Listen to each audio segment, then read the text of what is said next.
श्री द्वारकेश्वर जयती चैनल में आप सभी का स्वागत है। आज हम सुनने जा रहे हैं षटतिला एकादशी का महात्म्य। श्री गणेशाय नमः।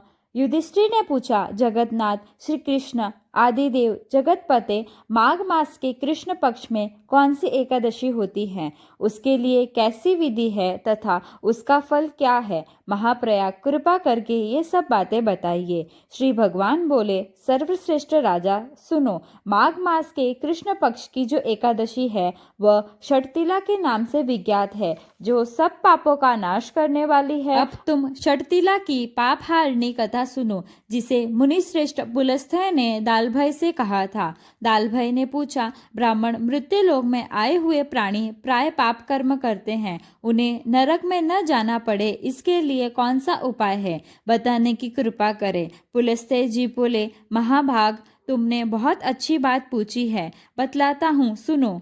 माघ मास आने पर मनुष्य को चाहिए कि वह नहा धोकर पवित्र हो, इंद्रियों को संयम में रखते हुए काम, क्रोध, अहंकार, लोभ और चुगली आदि बुराइयों को त्याग दे। देवादिदेव भगवान का स्मरण करके जल से पैर धोकर भूमि पर पड़े हुए गोबर का संग्रह करे, उसमें तिल और कपास छोड़कर 108 पिंडिकाएं बनाए। फिर माघ में जब आर्द्रा या मूल नक्षत्र आए तब कृष्ण पक्ष की एकादशी करने के लिए नियम ग्रहण करे। भली भांति स्नान करके पवित्र हो शुद्ध भाव से देवादिदेव श्री विष्णु की पूजा करें। कोई भूल हो जाने पर श्री कृष्ण का नामोच्चारण करे।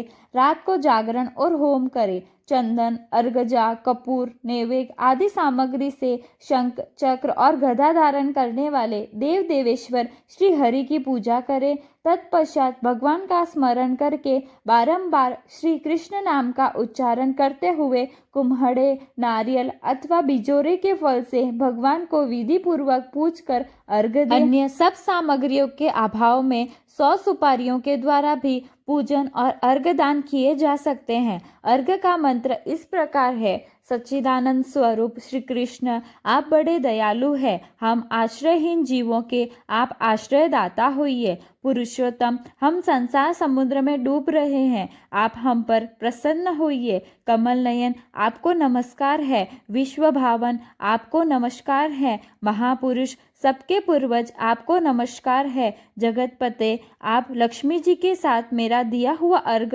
स्वीकार करें। तत्पश्चात ब्राह्मण की पूजा करें, उसे जल का घड़ा दान करें, साथ ही छाता, जूता और वस्त्र भी दे। दान करते समय ऐसा कहे, इस दान के द्वारा भगवान श्री कृष्ण मुझ पर प्रसन्न हो।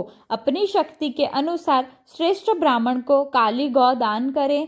द्विज श्रेष्ठ विद्वान पुरुष को चाहिए कि वह तिल से भरा हुआ पात्र भी दान करे। उन तिलों के बोने पर उनसे जितनी शाखाएं पैदा हो सकती हैं, उतने 1000 वर्षों तक वह स्वर्गलोक में प्रतिष्ठित होता है। तिल से स्नान करे, तिल का उपटन लगाए, तिल से होम करे, तिल मिलाया हुआ जल पिए, तिल का दान करे और तिल को भोजन के काम में ले।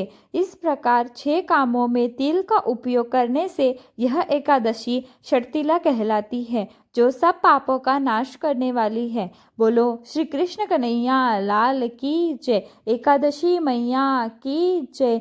जय श्री कृष्णा।